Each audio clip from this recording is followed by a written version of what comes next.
Hello everyone, welcome back to my channel A2Z English preparation.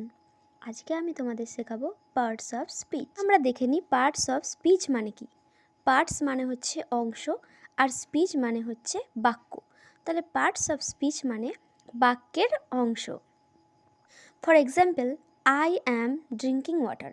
এখানে I am drinking water মানে আমি জল পান করিতেছি। এখানে আই একটা শব্দ, অ্যাম একটা শব্দ, ড্রিঙ্কিং ওয়াটার এটাও একটা শব্দ। প্রত্যেকটি শব্দের কাজ এবং গঠন আলাদা হয়, আর এই শব্দগুলোকেই বলছে বাক্যের অংশ, পার্টস অফ স্পিচ। তাহলে চলো দেখে নিই পার্টস অফ স্পিচ কাকে বলে। একটি বাক্য গঠিত হয় কতগুলি শব্দের সমন্বয়ে। এই প্রত্যেকটি শব্দের গঠন, রূপ ও কাজ আলাদা হয়, এদেরকেই পার্টস অফ স্পিচ বলা হয়। তাহলে তোমরা দেখে নিলে পার্টস অফ স্পিচ কাকে বলে। এবার চলো দেখি পার্টস অফ স্পিচ কত প্রকার। পার্টস অফ স্পিচ 8 প্রকারের। Noun, pronoun, verb, adjective, adverb, preposition, interjection and conjunction. এবার চলো দেখে নিই এদের সংজ্ঞা এবং উদাহরণ।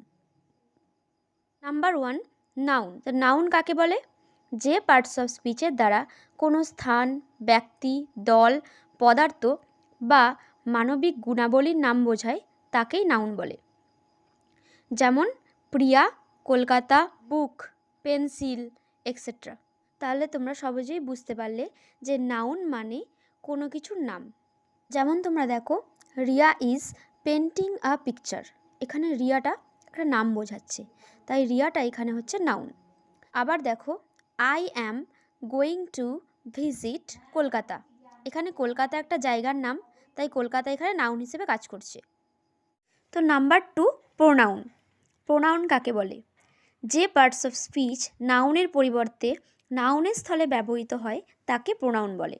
যেমন I, we, they, he, she etcetera. এখানে দেখো, I am painting a picture. এখানে আই মানে কি? আমি, মানে কোনো নামের পরিবর্তে এখানে আইটা ব্যবহার করা হচ্ছে, সেই জন্য আইটা এখানে প্রোনাউন। আবার দেখো, দে আর প্লেয়িং ফুটবল। তারা ফুটবল খেলা করে। এখানে দে মানে হচ্ছে তারা, এখানে নামের পরিবর্তে দেটাকে ব্যবহার করা হয়েছে, তাই এখানে দেটা হচ্ছে প্রোনাউন। তোমরা প্রোনাউনটা নিশ্চয়ই ভালো করে বুঝতে পেরে গেছো। এবার দেখো নাম্বার 3, ভার্ব। ভার্ব কাকে বলে? যে পার্টস অফ স্পিচের দ্বারা কোনো কিছু করা বোঝায় অথবা থাকা বোঝায় তাকে ভার্ব বলে। ভার্ব 2 প্রকার, ডুইং ভার্ব আর নন ডুইং ভার্ব। ডুইং ভার্ব হচ্ছে যে ভার্বের দ্বারা কোনো কিছু করা বোঝায়, যেমন প্লে, সি। আর নন ডুইং ভার্ব হচ্ছে যার দ্বারা কোনো কিছু হওয়া বা থাকা বোঝায়, যেমন অ্যাম, ইজ, হ্যাভ, হ্যাজ। এইগুলো হচ্ছে নন ডুইং ভার্ব। তোমরা এক্সাম্পল দেখে নাও। I am painting a picture. এখানে অ্যামটা হচ্ছে নন ডুইং ভার্ব আর পেন্টিংটা হচ্ছে ডুইং ভার্ব। তোমরা ভালো করে বুঝতে পেরে গেছো ভার্ব কাকে বলে। ভার্ব হচ্ছে যার দ্বারা কোনো কিছু কাজ করা বোঝায় অথবা হওয়া বা থাকা বোঝায়, তাকেই ভার্ব বলে। চলো এবার দেখে নাও অ্যাডজেক্টিভ কাকে বলে।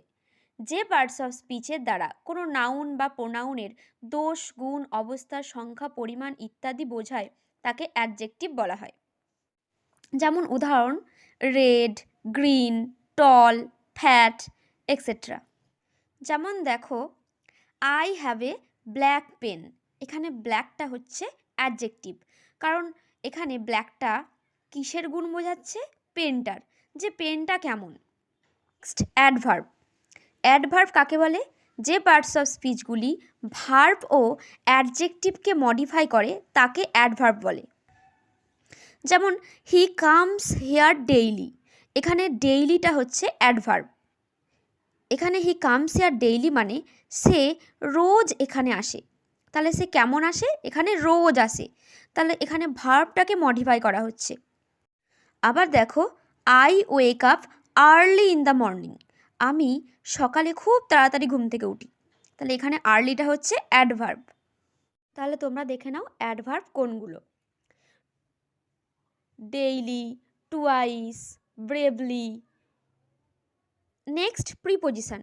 আগে দেখে নিই প্রিপোজিশন কথাটা ভাঙলে কি হচ্ছে। দেখো, প্রি মানে হচ্ছে পূর্বে মানে আগে, আর পজিশন মানে অবস্থান।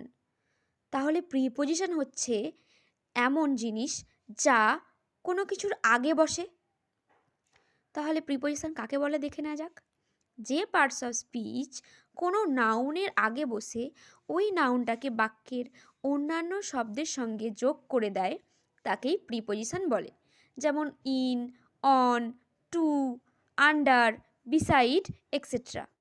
এখানে দেখো, the cat is under the table. বিড়ালটি টেবিলের নিচে আছে। এখানে আন্ডারটা হচ্ছে প্রিপজিশন। আর দেখো, এখানে আন্ডারটা কিন্তু একটা নাউনের আগেই বসেছে। নেক্সট দেখো, the boy is sitting on the bench. এখানে অনটা হচ্ছে প্রিপজিশন, আর প্রিপজিশনটা দেখো নাউনের আগেই বসেছে। এখানে বেঞ্চটা নাউন, তো নাউনের আগেই বসেছে। তাহলে তোমরা বুঝতে পারলে যে প্রিপজিশন কেমনভাবে ইউজ হচ্ছে। এরপর নেক্সট কনজাংশন। কনজাংশন কাকে বলে? যে পার্টস অফ স্পিচ দুটি শব্দ বা দুইটি বাক্যকে যোগ করে দেয় তাকে বলা হয় কনজাংশন। যেমন and, but, or, as, so, because etcetera. এখানে দেখো, I have a pen, stop দিয়ে আই হ্যাভ আ বুক। তাহলে এই দুটো বাক্যকে যদি আমরা যোগ করতে যাই তাহলে আমরা কি ইউজ করব? অ্যান্ড ইউজ করব। দেখো, I have a pen and a book. তাহলে আমরা দুটো বাক্যকে একত্রিত করতে পারলাম অ্যান্ড যোগ করে। নেক্সট দেখো, এলিফ্যান্ট ইজ বিগ, স্টপ দিয়ে অ্যান্ড ইজ স্মল। এই দুটো বাক্য যদি আমরা যোগ করতে যাই তাহলে আমরা বার্ড দিয়ে যোগ করব। Elephant is big but and is small. আমরা কনজাংশন কি বুঝতে পেরে গেছো। এবার দেখে নাও লাস্ট যে পার্টস অফ স্পিচ, ইন্টারজাকশন। ইন্টারজাকশন কাকে বলে?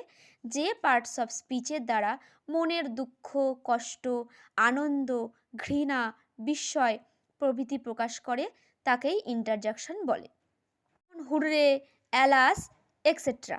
এখানে দেখো, hurray, we won the match. এখানে হুররেটা দিয়ে আনন্দ প্রকাশ করা হচ্ছে, তাই এখানে হুররে হচ্ছে ইন্টারজাকশন। আবার নেক্সট দেখো, alas, the woman is dead. এখানে দুঃখ প্রকাশ করা হচ্ছে অ্যালাসের দ্বারা, তাহলে এটা কি? অ্যালাসটা হচ্ছে ইন্টারজাকশন। তাহলে দেখো, আজকে পার্টস অফ স্পিচের 8টা পার্ট আমি তোমাদের বুঝিয়ে দিলাম। ভিডিওটা যদি ভালো লাগে তাহলে লাইক, কমেন্ট আর শেয়ার করে দিও। আর যারা চ্যানেলটি এখনও সাবস্ক্রাইব করোনি তারা চ্যানেলটি অবশ্যই সাবস্ক্রাইব করে দিও। আবার দেখা হবে নেক্সট ভিডিওয়। এখন চলি, বাই।